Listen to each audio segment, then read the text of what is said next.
Hello, hello. Please use your imagination if you can. If you can, I'll make some visual graphics to help with the imagination and maybe some sound effects too. Now, continuing episode 2 of Nora's story. Nora got isekai. Our main character, Nora, is just a young high schooler going to school and enjoying life. One day, this is the brief recap of the previous episode. But anyways, in the midst of her math class, a magic circle appeared beneath her feet.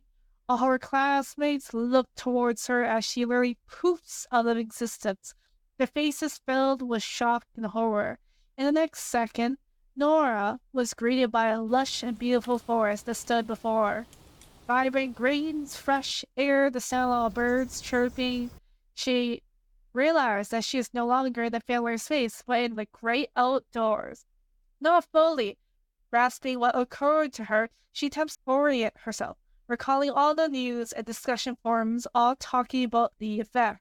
She realized that she herself had just become the next victim of the isekai effect.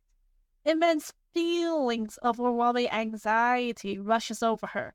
Her fears had come true. And not only that, there's probably no way to return home unless the swirl says you can go. In most cases, it doesn't.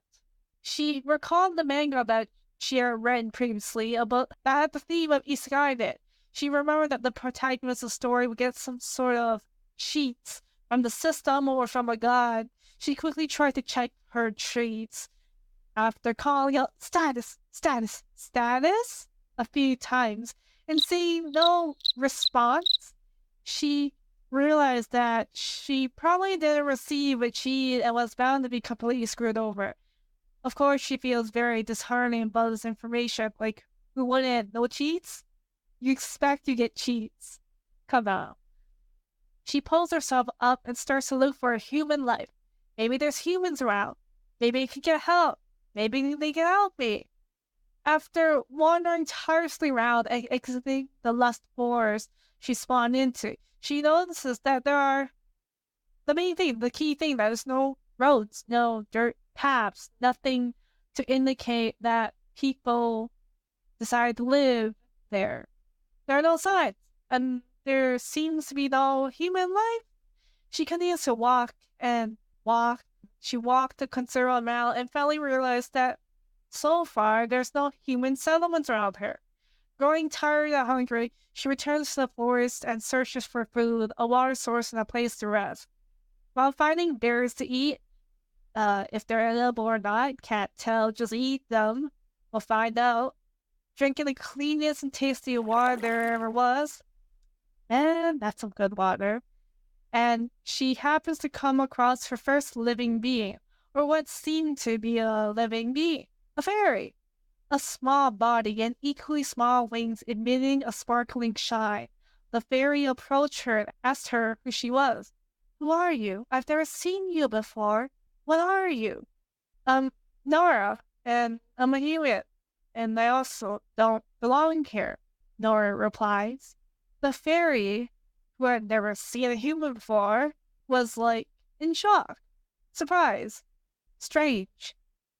Nora decided to ask the fairy if there were any human settlements nearby. The fairy called upon her friends and asked her friends, and her friends came to answer. Nora's heart fell when she heard the news. The fairies said that there was no such thing as humans in the entirety of the world. They've never seen a human before while they're all about. So Nora's fear and sadness overwhelmed her. The fairies tried their best to cheer her up. In the end, the fairies had taken pity on the lost child and brought her into their home, a haven of fairies in their grove in the forest. From then on, Nora slowly opened up herself, and the fairies took great care of her emotions. Nora asked the fairies to teach her about this world and how to survive in it. The fairies then taught her how the world came to be, what entities live in it, and what magic was, and how to live here. Most things in the world lived in harmony with one another. There are some skirmishes here and there between the different animals and monsters, but the fairies protected Nora as if she was their own. The fairies held Nora's finger while emitting a glow. Nora felt a spark of new energy flow through her finger into the rest of her body. So this was magic. What a sensation. Nora learned magic from the fairies. Beginner magics like creating water to drink, lighting a campfire, making a stool to sit on with earth, blowing away the leaves to clean up. The fairies introduced her to the spirits so that she learned about spiritual magic. The spirits were strange yet magical creatures, so many different kinds of mishmash of animals that made the spirit. Like a Kamara, but not ugly, but pretty, if you get it. The spirits held her hands, and Nora felt another surge of new energy flow through her body. It was different from magic, yet had similar applications. Spiritual magic seems to deal with the spirit or soul, enhancing one's spiritual presence, physical form, mana form, whatever form. Over time, she slowly became friends with both the fairies and the spirits, relying on them as if they were her family. Nora's mental health goes up and down during time living with them, dealing with the sudden loss of her familiar world to dealing with her own stress and worries, the growing anxiety that home was just too far away. The fairies and the spirits made sure that Nora was never alone. As time passes, Nora makes her mark on the world. She's in her 20s now and has mastered quite a number of magics such as water, earth, fire, wind to the advanced level. Additionally, she learned more about the advanced forms of ice and lightning magic, including other sub-aspects of the main elements. She was in the process of learning light and dark magic, as well as more advanced levels of spiritual magic, and soon to fully become the master of all the elements and spiritual magic. During one of the many fairies, they love to party, so they party out often. The fairies gave their most prized possession to Nora. They gave her their specialty, fairies' honey, which is the fairies' version of alcohol. Tasty stuff, mind you. The fairies didn't tell Nora what the permanent side effect to drinking fairies' honey was until way later, when asked. And boy, did she find out later. A few decades later, Nora noticed that she had stopped aging, physically aging, and when she happened to see her reflection in the water, she thought about what could have caused this effect. Could be a number of things she's eaten or drank or whatever. So she went to the fairies and asked, why? The fairies dropped the biggest bomb onto her. We gave you fairies' honey. Fairies' honey has the effect of making the one who drank it immortal. But we fairies are already immortal, so it's just a tasty alcoholic drink to us. Whoopsies. Sorry. With this strong, shocking revelation, Nora goes quiet and thinks about her newfound immortality.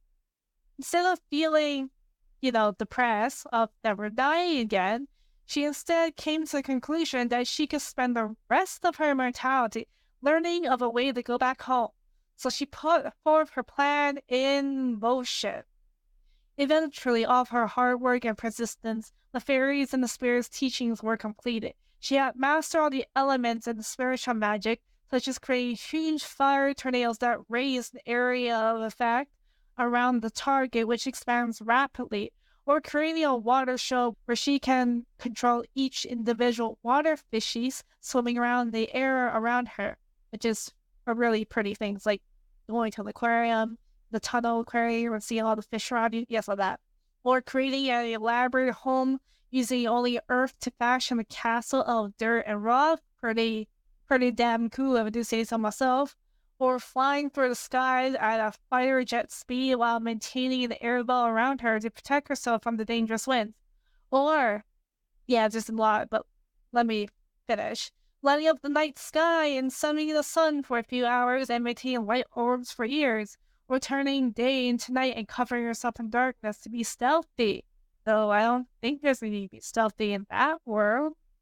Nora travels around the world, searching, researching, and studying any and all traces of ancient magic and lost magic, while fighting off some of the more violent monsters that came after her, thinking she'd be a tasty snack. Much time has passed. And so, 500 years later, yeah, you heard that right, 500 years, either very long or very short in terms of immortality, she finally created traveling to another world magic. So that's it for episode 2. We will continue with episode 3 because this gets too long and I want to keep this episode short, this video. Anyways, so we'll continue in episode 3 where we shall learn of Nora traveling to other worlds in search of her way home. We'll see her story, her life in the other worlds, and in time more about the magic being used because world building, am I right? See you in the next one.